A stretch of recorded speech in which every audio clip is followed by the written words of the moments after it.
8:07 de la mañana, muy buenos días, gracias por acompañarnos en Enfoques. Cerramos semana analizando los hechos políticos más relevantes que se dieron durante estos días. Definitivamente el Partido Acción Ciudadana ha sido protagonista en 3 de los eventos más importantes que han sucedido a nivel político: la comparecencia de Mónica Segnini en la Asamblea Legislativa y la oposición que presentó la diputada oficialista Laura Guido. Después el miércoles tuvimos el informe de minoría que presenta la diputada Paola Vega con respecto al hueco fiscal, y definitivamente ayer un día complicado para el expresidente Luis Guillermo Solís en una conferencia de prensa donde aceptó muy pocas preguntas y además con discursos o respuestas tal vez no muy claras con respecto a lo que se le estaba preguntando.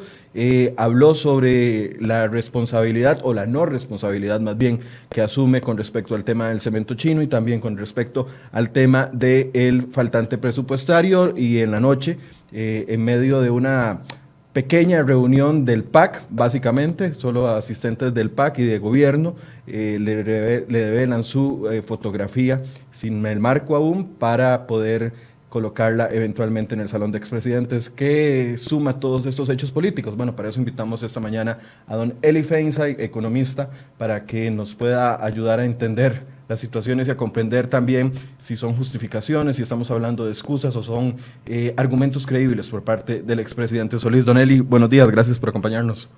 Buenos días, Michael, y buenos días a toda la audiencia. Como siempre, un placer estar por acá. En efecto, una semana bastante movida. Poco típico, ¿verdad? Después de una semana de vacaciones, que la gente usualmente retoma el ritmo lentamente. Pero no bueno, parecen que vienen de Semana Santa, decían ayer en redes sociales. Exactamente, no ha habido nada de santo en esta semana. No. Así es. Entonces, don Eri, tal vez empecemos por lo más reciente, que es la actividad de ayer del presidente Solís. Aparece en el ojo público el miércoles en la noche en una entrevista de CNN, después de mucho tiempo de no dar entrevistas, con Camilo, y habla con respecto al tema de corrupción en el país. Aparece acá en El País ayer en una conferencia de prensa que prácticamente no daba chance de preguntar. La persona que estaba dirigiendo la conferencia de prensa no dejaba a los periodistas ni siquiera poder repreguntar con respecto a las respuestas que él daba, que eran un poco evasivas, tal vez muy superficiales, con un tema que necesita profundidad. Y después en la noche este acto del PAC, básicamente, nadie más asistió que no fuera personas del PAC, el presidente de la República, la primera dama y todas estas personas que fueron o son actualmente jerarcas de gobierno. ¿Qué le deja a usted este jueves? Bueno, es evidente que el presidente Solís está en operación maquillaje, ¿verdad? Él necesita empezar a pintar su gestión de una manera distinta de lo que ha sido la narrativa de la opinión pública, que ha sido bastante contraria, bastante negativa hacia su gestión, ¿verdad? Y por supuesto él ahora está en esa operación tratando de lavarse su propia cara, la cara de su gestión, de su gobierno. No deja de sorprenderme que a prácticamente un año de haber dejado el poder sigue con los humos subidos, ¿verdad? Ese talante narcisista y autoritario que él desarrolló en la presidencia, porque realmente él, antes de llegar a la presidencia, las personas que lo conocen lo describen como un tipo sumamente agradable, simpático, jovial, y fue desarrollando un talante, pues, como digo, narcisista y autoritario en el gobierno, y aparentemente sigue montado en esa misma nube, ¿verdad? Entonces, venir y dar una conferencia de prensa sin dar la oportunidad para que los periodistas pregunten o repregunten, cosa que hizo durante su gobierno también. ¿Y qué hace el actual gobierno? Aquí en las conferencias de prensa de don Carlos se limitan a 4 preguntas, 5 preguntas de ciertos medios, nada más. Limitar el tiempo de una conferencia de prensa para mí no es algo fuera de lo común. A ver, el tiempo del presidente es muy valioso, tampoco está ahí para quedarse 3-4 horas respondiendo preguntas.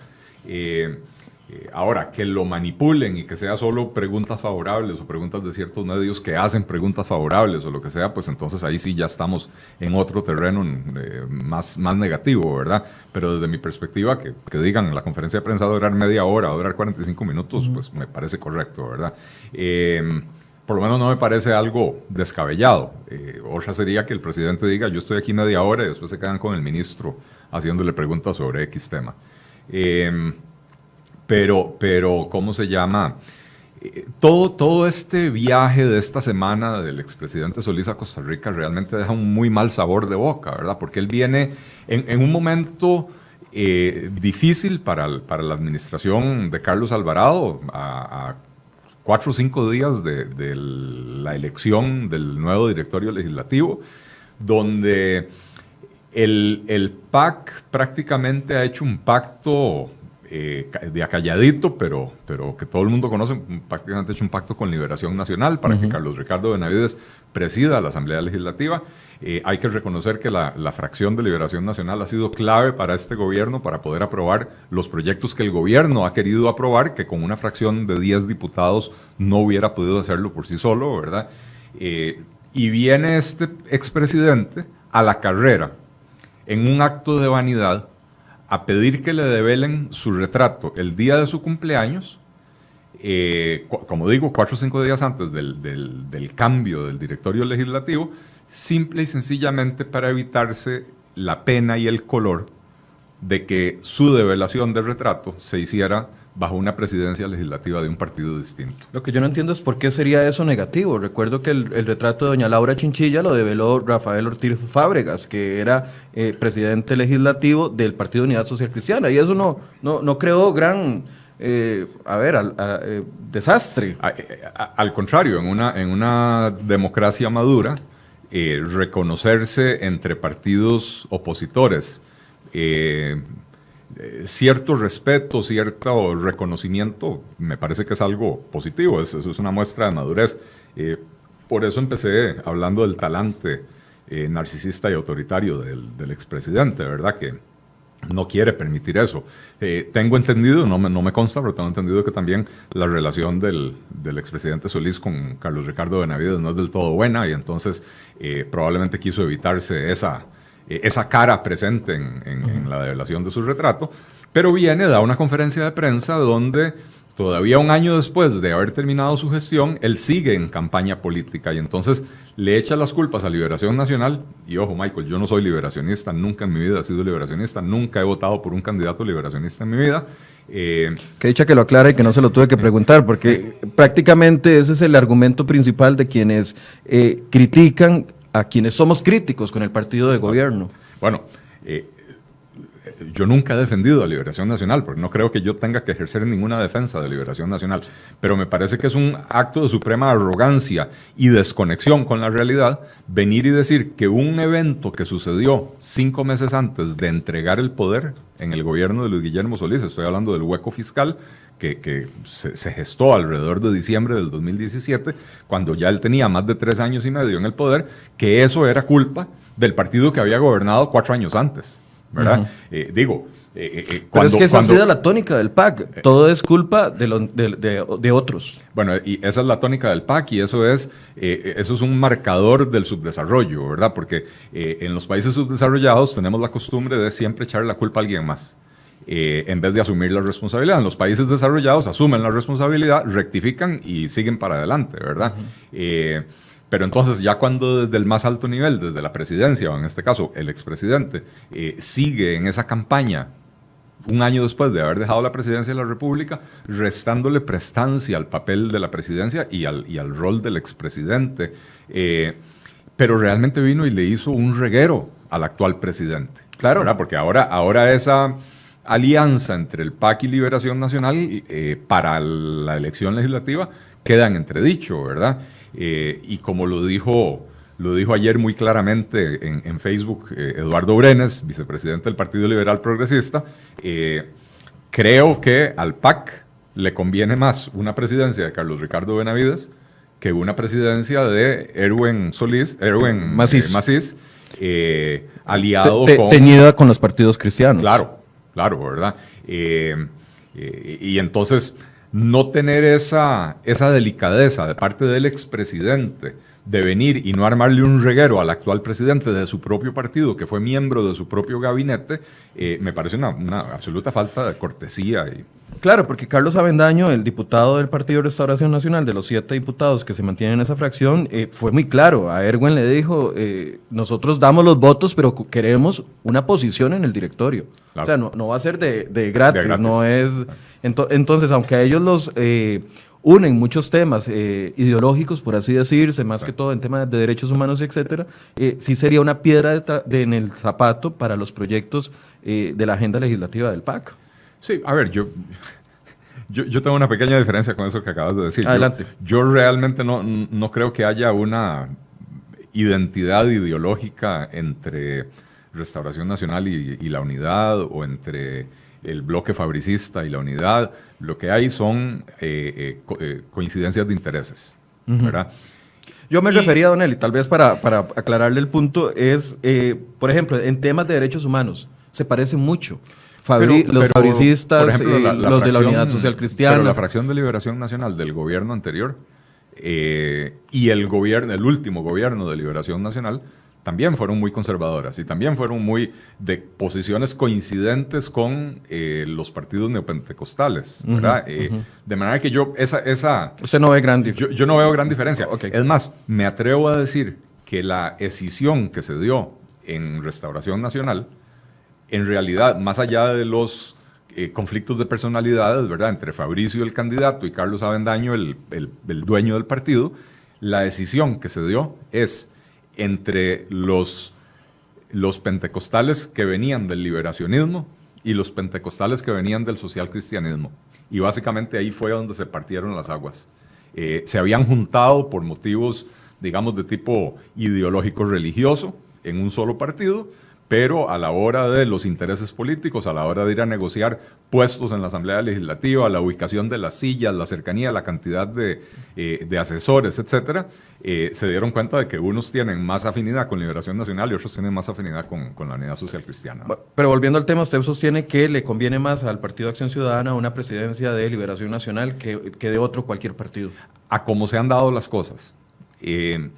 En la Unidad Social Cristiana, en la fracción de la Unidad Social Cristiana, hay una cierta efervescencia y una cierta necesidad de mostrarse como un partido de oposición, dado que la mitad del gabinete es de su partido. Y sabemos que cuando Rodolfo Pisa tomó la decisión de hacer la alianza con Carlos Alvarado, el partido no fue unido a esa segunda ronda. El partido se partió. Correcto. Y buena parte del partido se fue con la candidatura de Fabricio Alvarado y otra parte se fue con la candidatura de Carlos Alvarado. Y en la fracción legislativa predominan los que estaban con Fabricio Alvarado. Entonces, la fracción de la Unidad ha querido mostrarse como una fracción de oposición, ha querido marcar esa distancia con Rodolfo Pisa y el equipo económico del gobierno. Y entonces ha sido una fracción menos colaboradora con el gobierno que la fracción de Liberación Nacional. Y en ese sentido, repito lo que dije inicialmente, la fracción de Liberación Nacional ha sido clave para la aprobación de proyectos que el gobierno ha querido impulsar. Proyectos como el mismo plan fiscal, Liberación Nacional con sus 17 diputados, si no hubiera tenido ese apoyo, ese plan fiscal no va para ninguna parte, ¿verdad? O sea, al final tuvo el apoyo también de la Unidad y de, parte de la Unidad. 16, porque Frangi Nicolás se separó. Correcto. De la Unidad. Pero sí me parece que la relación ha sido más cordial, más productiva, más en términos de lo que le interesa al propio gobierno. Yo estoy hablando como analista, ¿verdad? Lo que le interesa al gobierno, la relación ha sido mucho más productiva con Carlos Ricardo Benavides que con cualquier diputado de la Unidad. Entremos en materia, don Eli. Ayer el presidente venía a responder 2 cuestionamientos y prácticamente adelantó, no quiso que la prensa le preguntara en el evento de la noche y adelantó una conferencia de prensa para tratar de soltar un poco la presión que existía sobre su figura. Ahora, veamos una inserción donde el presidente habla sobre la justificación del hueco fiscal, porque prácticamente ayer lo que vino fue a decir que no tenía responsabilidad en el tema de lo que se le atribuye en el caso del hueco fiscal o el faltante presupuestario, como se llama correctamente, y también a que no tuvo ninguna responsabilidad en la injerencia o supuesta injerencia que denuncia la exdirectiva Mónica Segnini sobre el tema del cementazo en el Banco de Costa Rica. Escuchemos sobre lo del hueco fiscal que dijo el expresidente Solís. Es preciso reiterar que nunca fui informado por el responsable de crédito público de Hacienda de que había un riesgo de hacer pagos sin contenido presupuestario. Nunca me lo dijo, nunca lo insinuó, nunca lo puso por escrito ni hizo ninguna llamada al respecto. Y también entiendo que tampoco lo hizo con otros jerarcas del Ministerio de Hacienda. El informe de la señora diputada Paola Vega así lo confirma, aportando la información, los datos y los documentos que así lo sustentan y que han sido también conocidos por los medios, no siempre consignándoles con él la importancia que requieren. Yo podía gobernar con una bola de cristal para saber si se me estaba dando información correcta en todos los extremos o información que iba a aparecer después. Es preciso. Bueno, don Eli, no sé, pero qué feo tener un jefe como el expresidente Solís, que tira a sus subalternos a las ruedas del tren, porque eso es prácticamente lo que hace con el director de crédito público. Nunca esto, nunca lo otro, nunca me dijeron, nunca aquí, no tengo bola de cristal. ¿Cómo analiza usted esa, es que no se le puede decir ni siquiera que está asumiendo responsabilidad? ¿Cómo analiza usted esas palabras? Bueno, justamente lo contrario de asumir responsabilidad, ¿verdad? Es repartir culpas y repartir culpas donde no corresponden. Es muy raro que el director de crédito público se reúna a solas con el presidente de la República. El presidente se reúne con su ministro. El ministro es el que le tiene que informar lo que está sucediendo en su ministerio. Y en el caso del Ministerio de Hacienda, lo que está sucediendo en su ministerio es lo que está sucediendo en el país con las finanzas públicas, ¿verdad? Con el agravante de que el ministro de Hacienda era el vicepresidente, es decir, pasaba 24 horas metido prácticamente en casa presidencial. Tenía que haber un mayor conocimiento de Solís de lo que estaba sucediendo en Hacienda, ¿no? Bueno, tenía que haber un mayor conocimiento de Elio Fallas de lo que estaba sucediendo en Hacienda. Lo que pasa es que dio la impresión de que Elio Fallas se pasó los 4 años mariposeando sin realmente tener control de la situación, ¿verdad? Siempre se hablaba de los viceministros de Hacienda como que si fueran los que estaban a cargo del ministerio, ¿verdad? Pero que el presidente venga, el expresidente en este caso, venga a tratar de engañar a la opinión pública, a decirle que un subalterno de otro subalterno de su ministro. Es que estamos hablando como de la cuarta categoría, digamos, en responsabilidad, en nivel de responsabilidad. Si no hablamos de categoría, por eso suena como a bajar el piso al director de crédito público. No, pero digo, sí, en niveles en la está al mismo nivel, en la jerarquía, gracias. En la jerarquía, el director de crédito público está 3 o 4 niveles por debajo del presidente, o por debajo del ministro, ¿verdad? Entonces, que el presidente venga a usar de argumento que el director de crédito público no le informó, perdón, el que le tenía que informar era el ministro. Y si el ministro no estaba al tanto de la situación fiscal, entonces ahí hay un problema grave con la escogencia del ministro. Y eso es responsabilidad directa del presidente de la República. Si Melvin Quiroz, director de crédito público, no le informó al ministro de Hacienda, y eso no nos consta, aunque el expresidente lo sugiere, ¿verdad? Porque dice, a mí no me informó y tengo entendido que a ninguno de mis subalternos tampoco le informó. Cuando ayer aquí 3 diputados de la comisión que hicieron el informe de mayoría, decían, hay correos electrónicos donde Melvin Quiroz le informó a varias personas, varios de sus jefes, incluyendo a viceministros. Bueno, la ex tesorera o la actual tesorera nacional, que era viceministra, si no me equivoco, correcto. Aportó eso como prueba en su defensa, ¿verdad? De que sí hubo advertencias de que esta situación se estaba dando, ¿verdad? Entonces, insisto, me parece un acto de absoluto cinismo de parte del expresidente Solís. Me parece esa actitud de pretender zafarse de la responsabilidad, ¿verdad? Que ha sido muy típica de él y de todo su gobierno, ¿verdad? Para empezar, la actitud de ellos es, todo está bien, cuando el país se nos estaba yendo por un tubo, ¿verdad? Todo está bien, pero lo que está mal no es culpa nuestra, es culpa de alguien más. O es culpa del gobierno anterior, o es culpa del director de crédito público. Siempre había alguien más a quien echarle la culpa. Y la cuerda siempre se rompe por lo más delgado, ¿verdad? Entonces, es más fácil criticar a un director de crédito público, que ojo, yo no lo estoy exonerando de absolutamente nada, porque yo no conozco las internas de ese ministerio, ¿verdad? Pero es más fácil culpar al director de crédito público que culpar al ex vicepresidente que lo va a acompañar en su fiestita de cumpleaños en la noche. Pero ahora, ¿verdad? es que dejando la opinión a un lado, digamos que lo subjetivo, por así decirse, que pueda salir de uno, es posible que un subalterno en un nivel de tercero o cuarto en la cadena de mando pueda tomar o cometer un error porque le dio la gana o porque por mala operancia de su puesto de 1.000 millones de colones, de 900.000 millones de colones. O sea, es que ¿cómo nadie se dio cuenta de eso? Si me preguntas que si es posible, claro que es posible. Es posible uno porque... Pero es posible ocultar semejante hueco. De ahí. Evidentemente intentaron ocultarlo. Ahora, si el intento de ocultamiento fue a nivel político o a nivel técnico, eso es lo que hay que terminar de dilucidar. El expresidente, utiliza en su defensa el documento, ¿cómo se llama? El informe rendido por la diputada Paola Vega.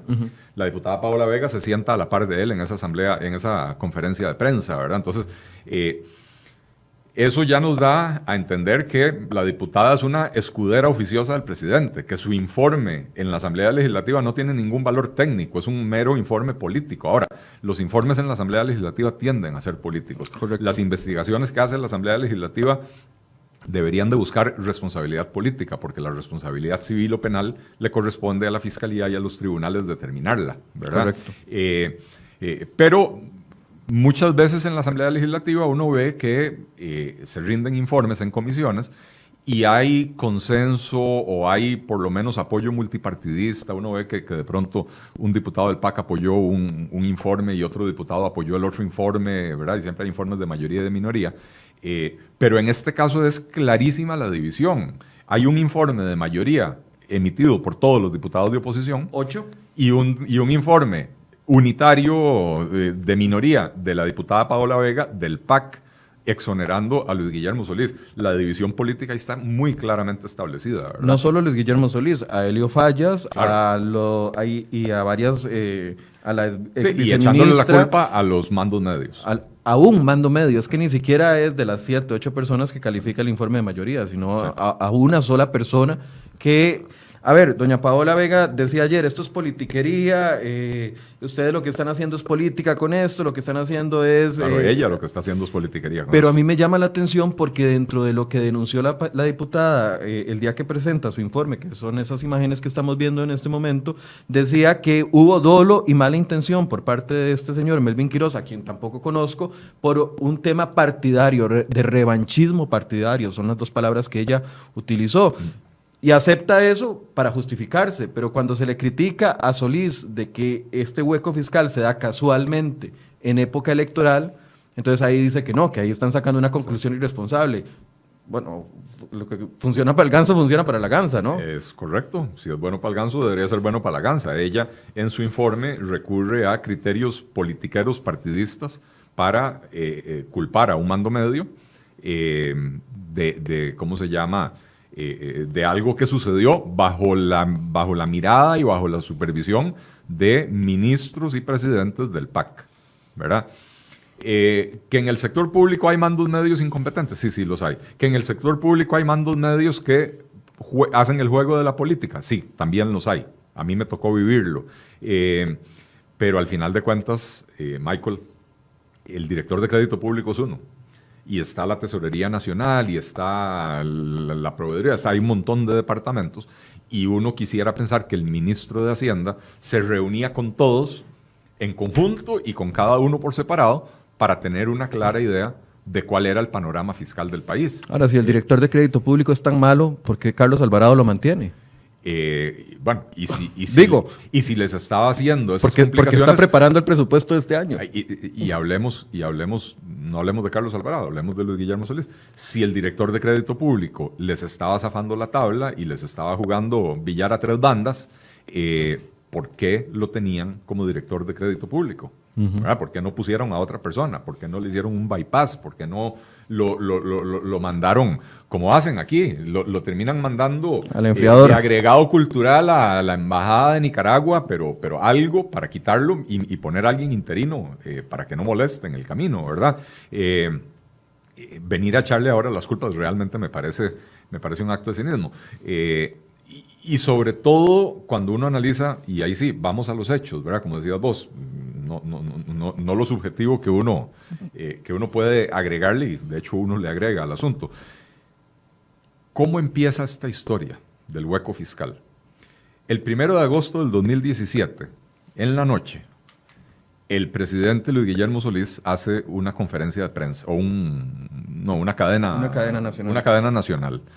¿Qué es el 1 de agosto en la noche en Costa Rica? Romería. Es el día en que 1 millón de costarricenses están en la calle haciendo la romería.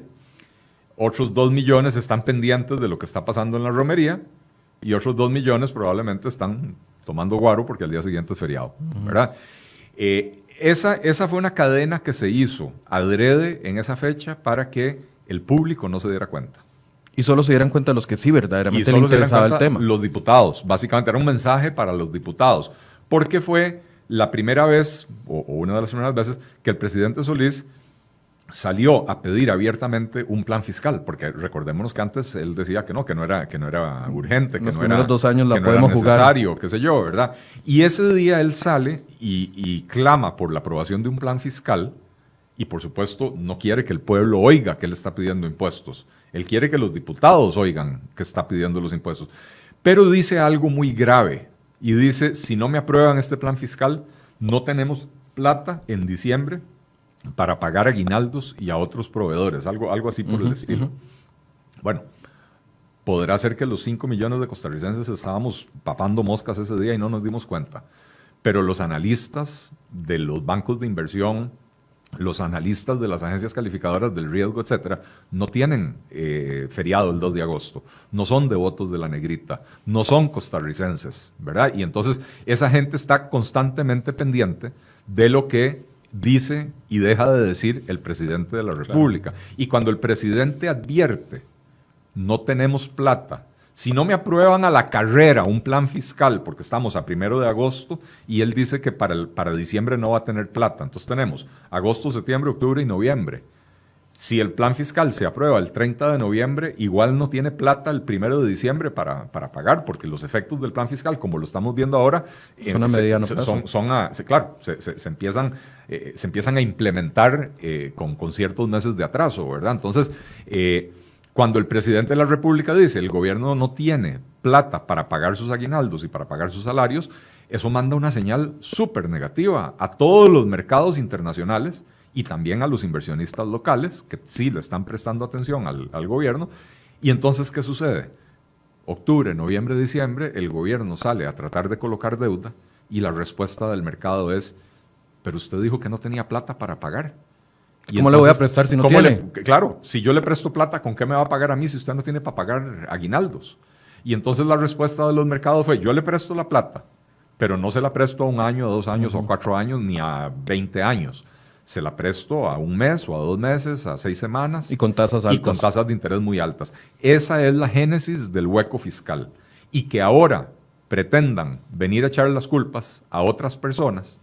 El 1 de agosto, el presidente demostró que ya conocía cuál era la situación. El presupuesto del 2019 se envía a finales de septiembre del 2018 o a principios de septiembre del 2018, Correcto. En el mes de septiembre del 2018. Quiere decir que cuando ellos estaban elaborando el presupuesto ya conocían la situación que se les venía encima y sin embargo mandaron un presupuesto a la Asamblea Legislativa escondiendo esa información. Ahora, ¿verdad? Si no es cálculo electoral, digamos que no es cálculo electoral y nosotros estamos bateando y los que piensan que es cálculo electoral están bateando. Yo no creo que sea cálculo ¿Por qué ese error no se dio en el primer año de Solís, en el segundo año de Solís, en el tercer año de Solís? ¿Y por qué se da hasta el 4º año, cuando vienen las elecciones? Bueno, porque las finanzas públicas se fueron deteriorando progresivamente.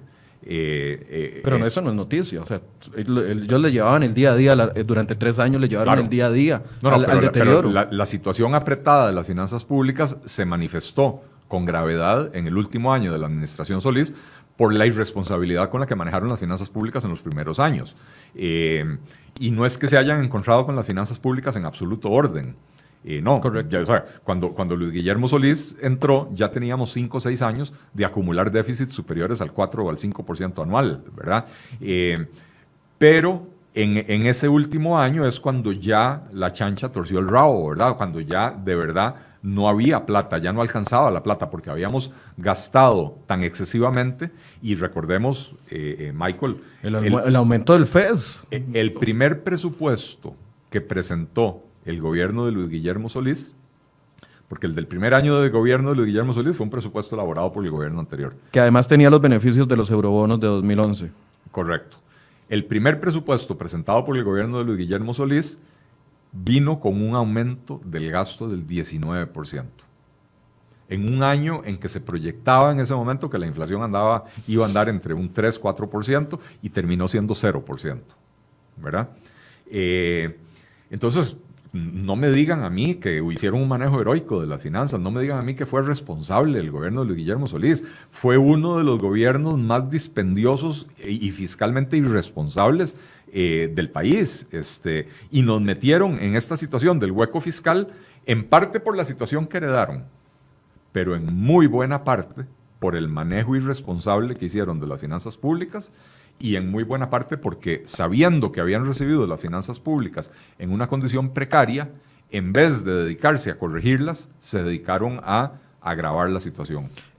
Echó bajo el tren, me va a permitir usar esa opinión, es opinión mía, simple y sencillamente, echó bajo el tren al director de crédito público, funcionario por debajo, para justificar el hueco presupuestario. Echa bajo el tren al Partido Liberación Nacional porque les dice que el manejo que hizo Liberación Nacional con respecto a esa cadena nacional que usted menciona del 1 de agosto del 2017, fue lo que deterioró o generó esa desconfianza en los mercados y que por eso no prestaron como querían a las tasas y a los plazos que se pretendía. Veamos qué dice Liberación Nacional con respecto a esto. Ayer una de las diputadas reaccionó fuertemente, Franji Nicolás, reaccionó fuertemente con respecto a esto. Escuchémosla.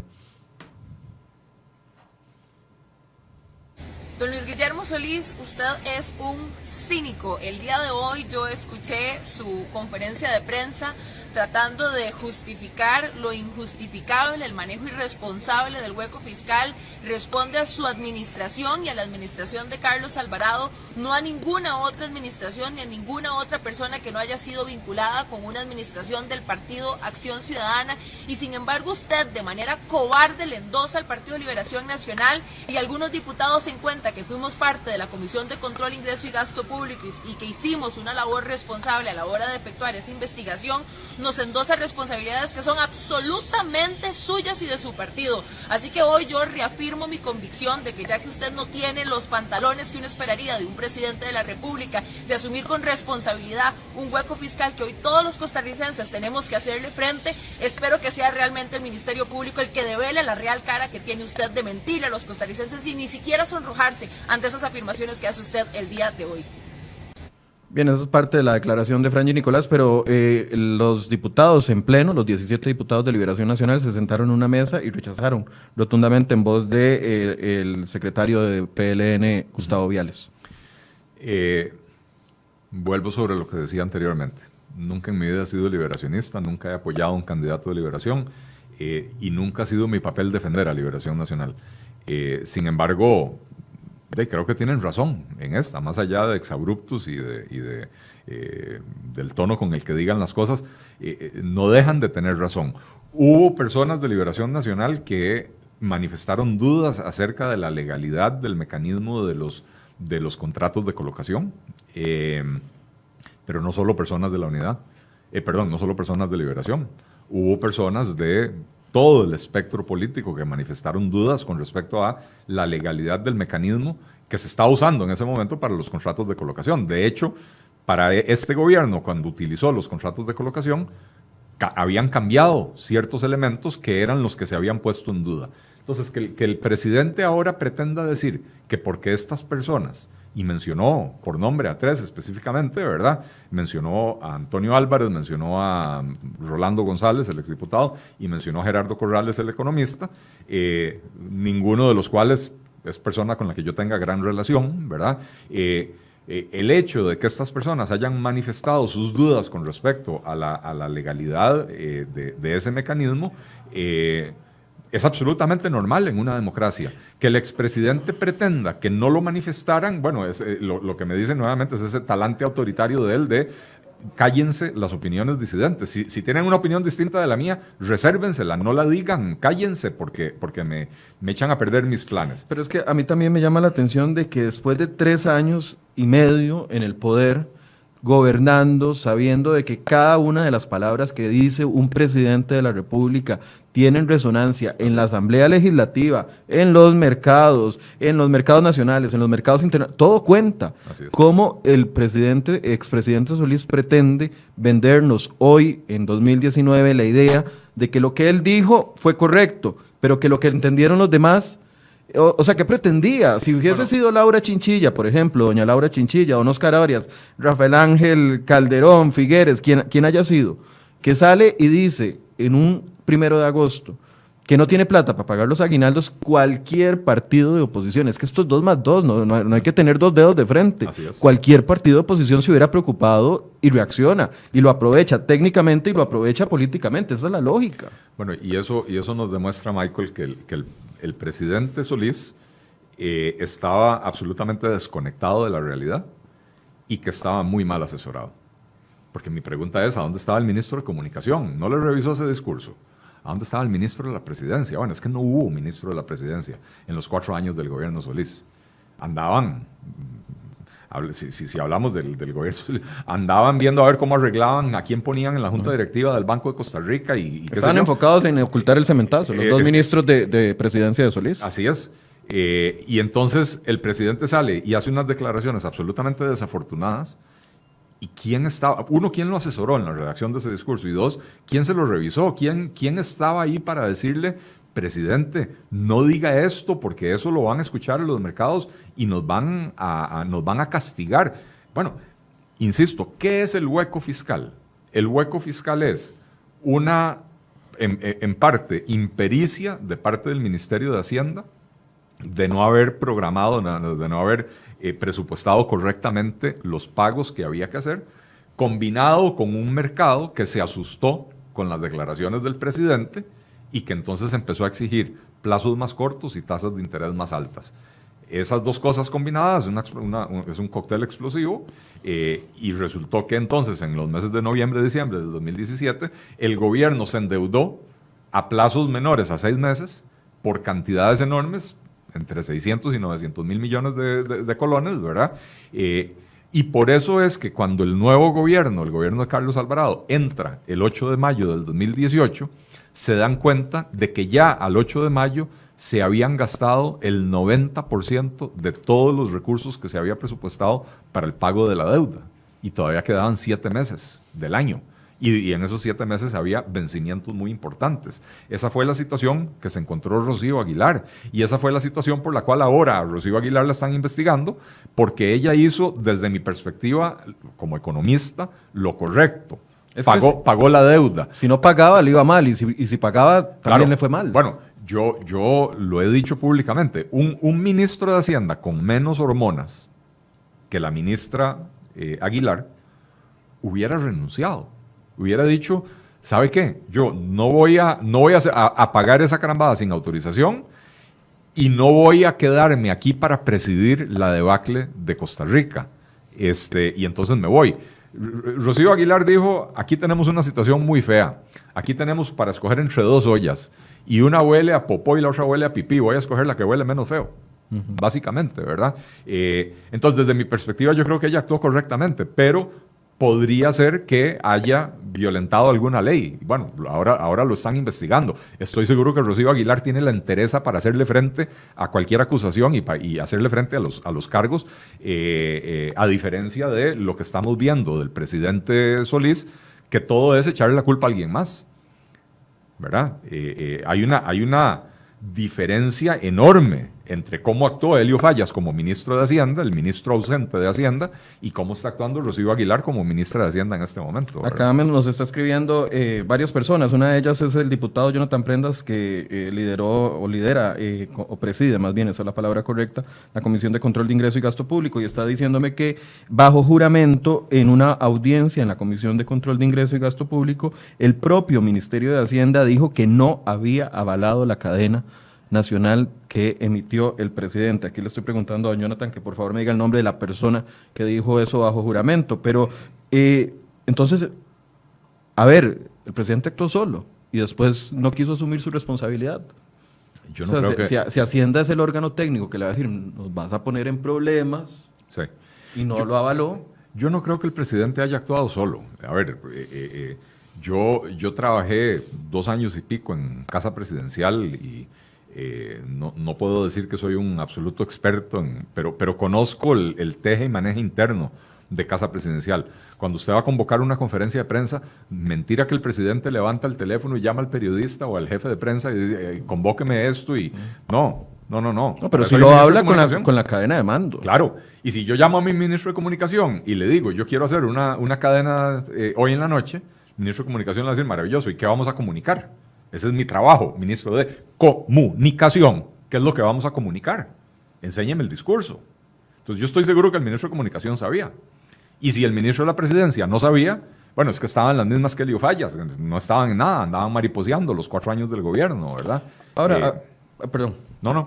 No, que quería pasar también al otro tema que me parece importante porque me acabo de dar cuenta que ya llevamos casi 50 minutos y no hemos hablado del segundo tema. Y ese, cuando el presidente, no sé por qué en jerarquía le dio más importancia al tema de Mónica Segnini y empezó su conferencia de ayer desmintiendo prácticamente lo que había dicho doña Mónica Segnini. Y entonces tenemos acá un extracto de lo que dijo acerca de la exdirectiva bancaria, que ha dado serias acusaciones, diciendo que el presidente no se interesó en escuchar de boca de ella lo que estaba sucediendo en el Banco de Costa Rica. Escuchemos. Reunión urgente conmigo. La reunión en la que doña Mónica participaban también otros miembros de mi gabinete y particularmente el ministro de Presidencia, que continuó atendiéndolos. Yo estuve con un día muy complicado y no había en mi universo de información nada que me dijera que los temas que venían ellos a discutir no podían ser atendidos por el señor ministro de Presidencia, como había sido atendido muchos otros temas a lo largo de los años anteriores. O sea, aquí no ha habido un acto deliberado mío de ignorar, y si lo hubiera habido, lo pudo haber denunciado doña Mónica inmediatamente después. ¿Por qué lo denunció hasta ahora? Pregunto, nada más, si era tan grave la situación, si lo que estaba ocurriendo meritaba una... Entonces, esperamos más de un año para hacer esa denuncia cuando la Junta Directiva tiene la potestad y para eso se les nombró, para gestionar al banco. Pero además, quiero señalar que la llamada a don Gustavo no fue para presionar, fue para ver si estaba dispuesto a asumir la presidencia en un momento de grandes tensiones al interior de la Junta Directiva. El expresidente Solís dice, no estaba en mi universo de información lo que estaba sucediendo en el Banco de Costa Rica, no era un tema prioritario para él. Nada más quiero recordar el contexto, porque siempre es importante acudir a los contextos. Estamos hablando de agosto del 2017. Desde enero del 2017, este medio había comenzado con los cuestionamientos al crédito chino. Este medio inició también con cuestionamientos que hizo la diputada del Partido Frente Amplio, Patricia Mora. Llevaban 4 meses. En junio se develó el audio con Juan Carlos Bolaños, grabado por el exgerente del BCR, que no recuerdo en este momento el apellido, don Guillermo Quesada. El subgerente, donde se establecía un plan para estafar al banco. Paola Mora ya había ido a la comparecencia ante los diputados. Se había formado una comisión legislativa que estaba investigando el tema ya para agosto del 2017. Había destituido al gerente Mario Barrenechea. se había quitado a Paola Mora de la presidencia del Banco de Costa Rica y el presidente dice, en mi universo de información no estaba existía. que eso era un tema prioritario. Perdón, pero es que yo no lo entiendo. ¿Usted lo entiende? No hay manera de entenderlo. No hay manera de entenderlo. ¿Cómo va a decir que en su universo de información se le estaba descalabrando el Banco de Costa Rica y se le estaba descalabrando su gobierno bajo un escándalo de posible corrupción, ¿verdad? Y que el presidente alegue que eso no estaba dentro de su universo de información, es incomprensible. Y la otra cosa que yo quisiera señalar, agregando a esta excelente línea del tiempo que acabas de hacer vos, es la contradicción en la que incurre el presidente en la misma conferencia de prensa, ¿verdad? Porque cuando habla del director de crédito público, de don Melvin Quiroz, dice, él a mí no me informó. Cuando habla de Mónica Segnini, dice, eso no lo tenía que hablar conmigo, lo tenía que hablar con el ministro de la presidencia. Ojo, ¿quién es Mónica Segnini? Ex candidata a la vicepresidencia del PAC. Partido Acción Ciudadana. No es un mando medio. Colocada por Luis Guillermo Solís en el Banco de Costa Rica. Correcto, no es un mando medio. O sea, es una persona que políticamente era más influyente, digamos, que Melvin Quiroz, que debería tener acceso más fácil al presidente que Melvin Quiroz. Claro, era miembro de una junta directiva, ni siquiera era la presidenta del banco, ni siquiera era la gerente del banco, y está bien, es correcto, sí. Mónica Segnini lo que tuviera que decir se lo tenía que decir al ministro de la presidencia, ¿verdad? Pero entonces, ¿a dónde está? Pero es que ya lo había hablado con Sergio Alfaro y Sergio Alfaro no le dio pelota. Bueno, quiso escalar al primer nivel. Por supuesto, pero bueno, ya lo dije yo anteriormente, Luis Guillermo Solís tuvo la virtud de escoger no ministros de la presidencia. Tuvo 2 ministros de la presidencia que fueron absolutamente ausentes, que no funcionaron como ministros de la presidencia. Pero ojo, la incoherencia, ¿verdad? Porque Melvin Quiroz tenía la obligación de decirle al ministro de Hacienda, no al presidente. El presidente no puede usar el argumento de Melvin Quiroz, a mí no me lo informó. Y después salir a decir, Mónica Segnini no tenía que hablar conmigo, tenía que hablar con el ministro de la presidencia. O sea, sí, lo que quiero es anotar esa contradicción en su propia forma de ver las cosas, ¿verdad? Son 2 casos diferentes, pero donde él en uno está diciendo el subalterno de mi subalterno debió haberme informado, y en el otro caso está diciendo ella era una subalterna de alguien más, no era a mí a quien me lo tenía que informar. Bueno, decídase.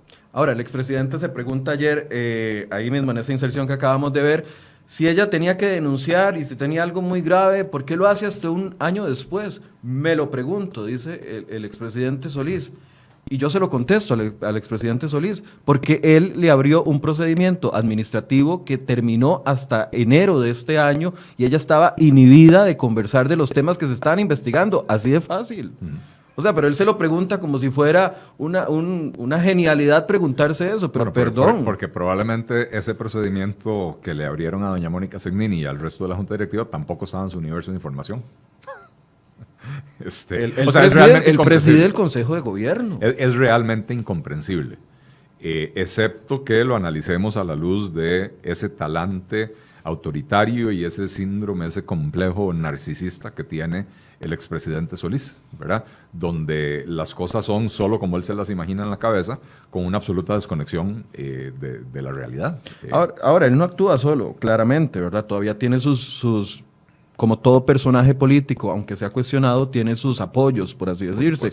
Y usted lo apuntó ya desde temprano, la diputada Paola Vega, que estaba ahí, que sostiene el tema, o que defiende el tema, por así decirse, del tema de crédito público, del crédito, del hueco fiscal. Y por otro lado tiene la diputada Laura Guido, que ataca, o que se ha encargado de atacar a los argumentos de doña Mónica Segnini, que repito, no podía hablar porque simple y sencillamente estaba siendo investigada y la soltaron hasta marzo de este año. El procedimiento terminó en febrero y en marzo de este año es cuando ella logra hablar con nosotros, logramos una entrevista, ella viene aquí y desata esta situación. No es porque durante un año estuvo callada, es que simple y sencillamente no podía hablarlo públicamente, estaba siendo investigada y podía, si hablaba se podía ir. Peor, mi punto es, estas fidelidades de estas 2 diputadas oficialistas que se supone que llevan temas muy importantes en la Asamblea, les suma, o sea, yo creo que la pregunta es obvia, pero ¿qué ganan y qué pierden ellas asumiendo una defensa tan débil como la que están haciendo con respecto a estos 2 temas? Bueno, es difícil entender qué ganan. Evidentemente, lo que hay es un acto de lealtad a quien ellas consideran su líder. En política esto es muy normal, ¿verdad? La gente se engolosina con un líder, lo sigue a ciegas, hace lo que ese líder les pida. Y muchas veces estas personas son las famosas manos izquierdas de los gobernantes, ¿verdad? Gente que le hace el trabajo sucio al presidente. El presidente no va a salir en una conferencia de prensa a echarse encima a la gente, pero sí puede mandar a un diputado algún achichincle a hacer ese trabajo sucio por él. Bueno, evidentemente el presidente tiene sus escuderos dentro de la fracción del PAC, ¿verdad? Y estas dos diputadas en particular están demostrando que ese es su papel y así perciben su papel, ¿verdad? Porque Paola Vega, con ese informe que rindió, demostró que su única función en esa comisión investigadora era ejercer la defensa del presidente, cosa que le correspondía al presidente y a sus abogados. Los diputados estaban para investigar, pero ella demostró que ella percibió su función como ejercer la defensa del presidente y del legado del presidente Solís. Ahora, para ir cayendo en conclusiones, don Eli, ¿usted cree que esta conferencia de prensa, este acto provocado por el mismo PAC de adelantarse, venir en esta semana tan complicada, el presidente acusa a la Comisión de Control de Ingreso y Gasto Público de presentar el informe precisamente en la semana en la que él venía para aguarle la fiesta, básicamente? Estos argumentos no convencen, pero pueden ser una válvula de escape para él dejar de sentir tanta presión con respecto a cuestionamientos que se han dado. Ya vamos a cumplir un año de que él salió y los cuestionamientos no concluyen. Yo no recuerdo, después de la salida de un presidente, que se diera esta situación, incluso de venir a comparecer en una comisión legislativa a escasos meses de haber salido de gobierno. Sí, a ver, la develación del retrato del presidente la politizó el expresidente, ¿verdad? La politizó él al decidir hacerlo en una semana tan crucial en la vida política del país. Todo el mundo sabe, todos los años, la semana antes del 1 de mayo es una semana de mucha tensión política, ¿verdad? No es usual que los retratos de los expresidentes se develen durante el primer año posterior a su mandato. Usualmente, en segundo o tercer año, se hace esa develación. Insisto, ese acto de narcisismo de él, de devélenme mi retrato el día de mi cumpleaños, hagamos una fiestita de cumpleaños a expensas del presupuesto nacional, porque al final de cuentas hubo alguna recepción, tiene que haber habido en la Asamblea Legislativa. Hubo una previa en la Asamblea y una posterior en un recinto privado, por así decirse. Me parece que eso, el que politizó el asunto fue él. Yo no estoy metido en la Asamblea Legislativa para saber si la comisión aceleró o no aceleró la emisión de su informe. Usualmente cuando el plenario crea comisiones legislativas les impone un plazo para terminar la investigación, ¿verdad?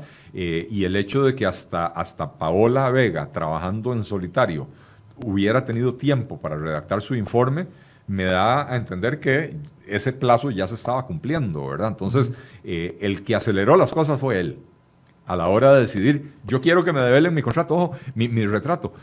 Ojo, Michael, es que no se pudo ni esperar a que le terminaran el marco al cuadro, ¿verdad? Y entonces hicieron la develación del retrato con un marco temporal, porque el marco oficial con el que están todos los retratos de los presidentes de la República no estaba listo todavía, ¿verdad? Entonces, en el tiempo que yo he ejercido, recuerdo haber asistido a la develación del de Abel Pacheco, el de Oscar Arias, que no nada más fue que le agregaron la segunda fecha porque quedó la misma fotografía, y el de doña Laura Chinchilla, y siempre ha sido el marco ya puesto en la pared. Claro. Y se jala la cortinita y se hace. Ayer ni siquiera se puso ellos, a mí me llamó también eso la atención, no se pusieron donde le corresponde la fotografía de Solís, sino que se pusieron al otro lado de la Asamblea, donde hay jefes de Estado de los años 1800 y inicios de 1900. Eso me llamó la atención porque era un acto simbólico.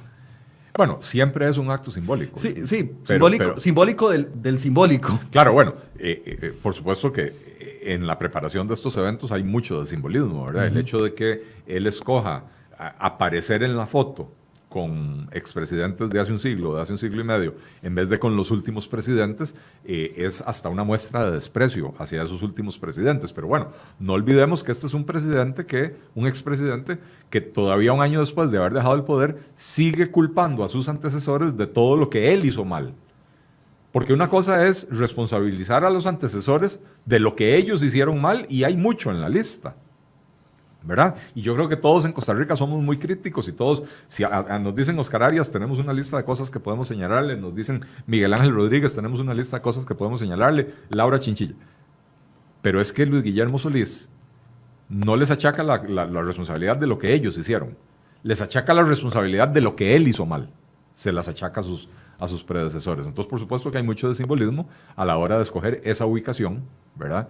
Y a la hora de escoger esa ubicación también, porque el marco decorativo de la foto de los expresidentes parece una carambada salida del siglo XVIII, ¿verdad?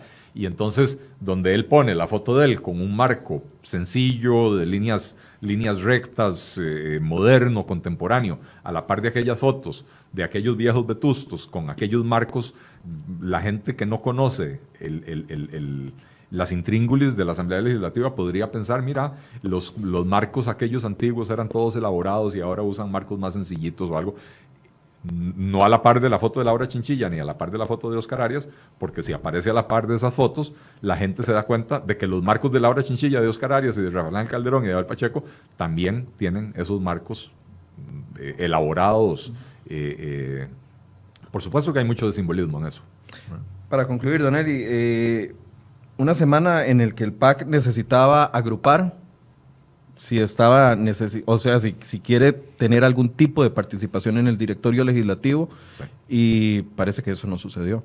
No sucedió en la Comisión de Procuraduría, no sucedió en la Comisión de Control de Ingreso y Gasto Público, y por supuesto que no sucede y no ayuda ayer lo que hace el expresidente Solís al achacarle responsabilidad al Partido Liberación Nacional.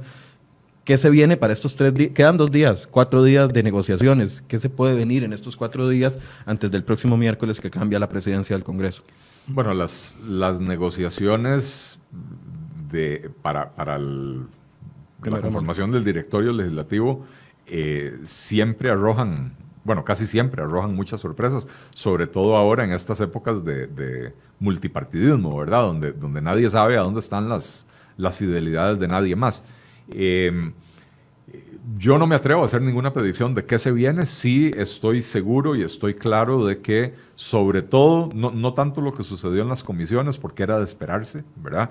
Una comisión que está investigando a un expresidente, era de esperarse que los acólitos de ese expresidente salieran a su defensa, ¿verdad? Pero sí que ese acuerdo tácito, y cuidado si no era también un acuerdo asumido no tácitamente entre el PAC y Liberación, de permitir que Liberación asuma el directorio legislativo en el segundo año, con el apoyo del PAC, podría tambalearse, ¿verdad? Que no les sirve, porque de otra forma, que no quede Liberación Nacional en la presidencia del Congreso, ellos van a quedar fuera del directorio legislativo.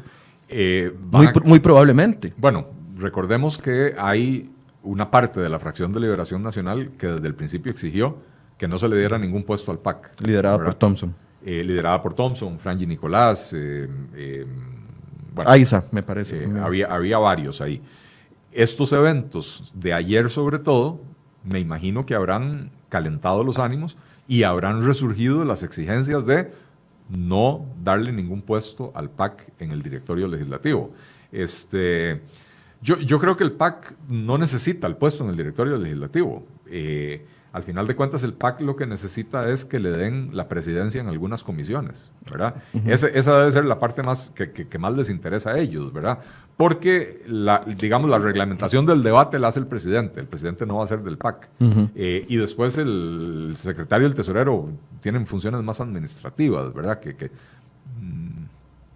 Ayuda, claro que ayuda, porque... Algunos pelean por esas funciones administrativas. Ayuda porque, claro, da permisos, por ejemplo. Uno se tiene que ausentar, le pide el permiso al secretario, el secretario le autoriza el permiso y le pagan la dieta y ese tipo de carambadas que son conveniencias, digamos, que tienen los diputados.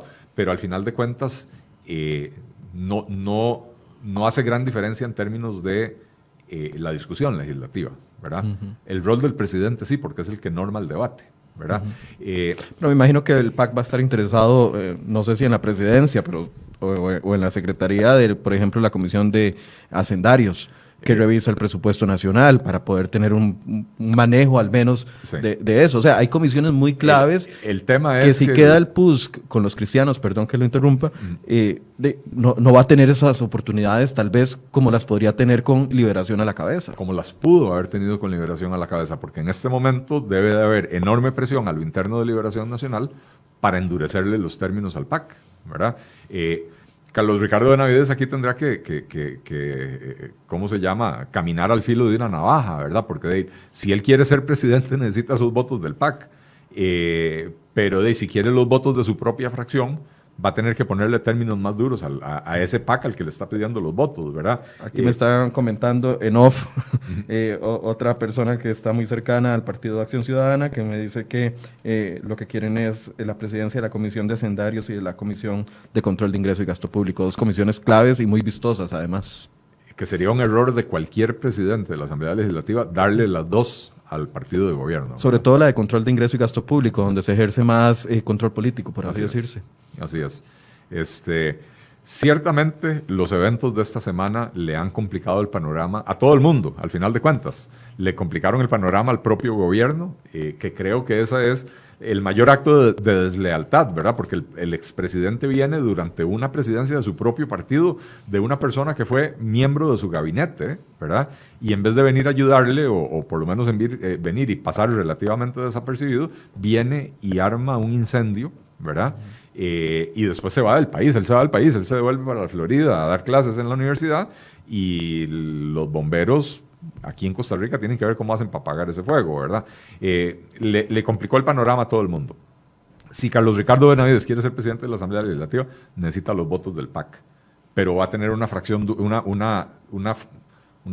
su fracción con posiciones endurecidas en contra del PAC. Entonces, ¿qué le puede ofrecer al PAC sin alienar a sus propios diputados? Ahora, si Erwin Macís quiere ser presidente de la Asamblea Legislativa, va a necesitar allegar más votos de los que tiene en este momento, porque con los 9 de la unidad y los 8 del grupo de Fabricio, apenas tiene la cantidad de votos que tiene Liberación Nacional sola, ¿verdad?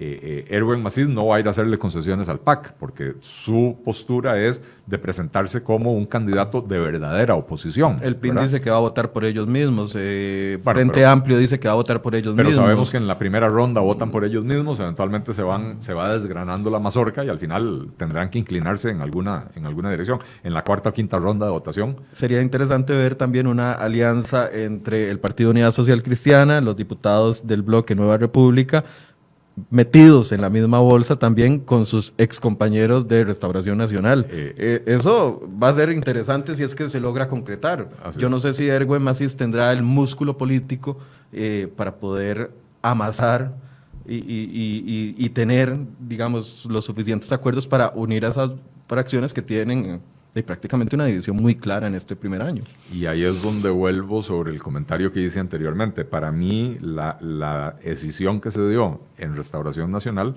fue entre el ala liberacionista y el ala social cristiana de ese partido.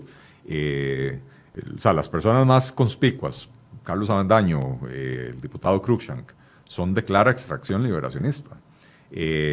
O sea, Carlos Avendaño siempre fue un tureca de Liberación Nacional, ¿verdad?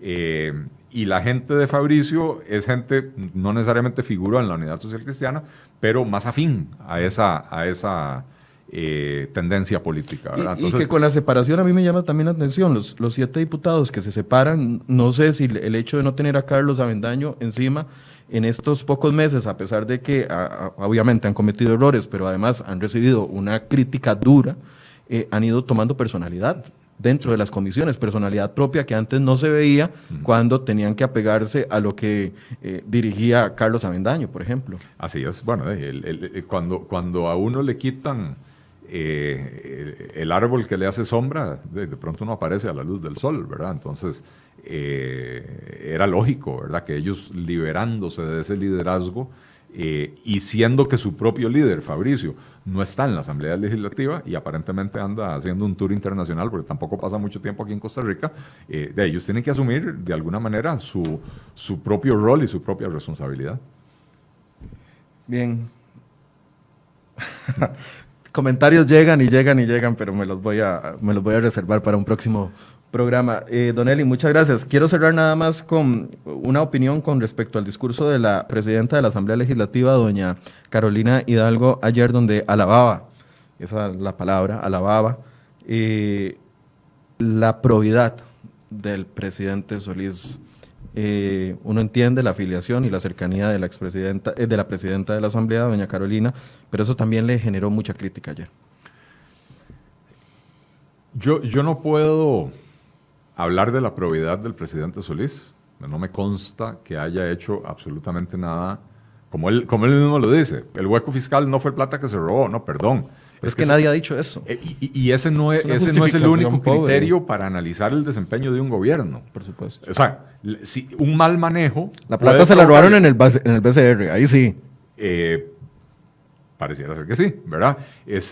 Pero, o sea, lo que voy, un mal manejo de la economía puede provocar daños catastróficos en un país, aunque nadie se haya robado un 5. Entonces, la crítica y el análisis y ¿cómo se llama? El escrutinio de lo que sucedió es absolutamente válido. Yo, insisto, yo no tengo, uno podrá tener sus sospechas y todo lo demás, pero yo no tengo ninguna prueba, ninguna demostración de que el presidente Solís haya incurrido en un acto indebido desde la perspectiva de la probidad. Pero de la misma manera, Carolina Hidalgo se apresuró mucho a defender la probidad porque ella tampoco tiene prueba o tampoco puede estar segura y poner las manos al fuego por esa probidad. Ahora, a mí me da la impresión de que el presidente Solís era un presidente que vivía en las nubes, que había un montón de cosas que no estaban en su universo de información y entonces posiblemente sucedieron un montón de cochinadas debajo de él sin que él participara. Eso es muy posible, ¿verdad? Sí, pero salpicaba a sus cercanos, o sea, Víctor Morales claro, Zapata. Y él tiene una responsabilidad política. Todo lo que sucedió con el cementazo, haya estado él involucrado o no haya estado él involucrado, si él no estuvo involucrado viendo lo que estaba sucediendo, debió de haber hecho una limpia en su círculo cercano, debe haber dicho, señores, lo que ustedes hayan hecho, y si no lo hicieron, la manera en que lo están manejando está afectando mi gestión, así que háganseme a un costado porque yo necesito seguir gobernando por este país. ¿Y qué hizo él? Agarró a todo el gabinete, lo mandó a vestirse de blanco y se paró frente a una pantalla y empezó a acusar a las personas que estábamos pidiendo que se investigara lo que estaba pasando en el cementazo. Los tengo identificados, yo sé quiénes son, yo sé quiénes los mueve, qué es lo que los mueve, ¿verdad? En vez de pedirle cuentas a la gente que estaba ahí alrededor de él. Unos que se estaban sonriendo con una sonrisa cínica impresentable ahí en pantalla delante que se cuchicheaban a los oídos y se reían del público, porque eso era lo que estaban haciendo. Está hablando de la vicepresidenta Ana Elena Chacón con don Mariano Figueres, que recuerdo bueno, esa figura, a ese lado, al otro lado estaba Sergio Alfaro con otras figuras, pero ellos tres eran los que estaban riéndose muy fuertemente en esa conferencia de prensa. Así es. Muchas gracias, don Eli. Yo quisiera seguir hablando como está mediodía. Pedimos almuerzo aquí y todo, pero tenemos que irnos. Gracias. Y en la próxima semana lo vamos a invitar para analizar también lo que pase este 1 de mayo. Ojalá que pueda acompañarnos. Con mucho gusto, Michael. Siempre es un placer estar por acá. Ya lo comprometí en público, ¿vieron? Bien, muchas gracias a ustedes por su compañía.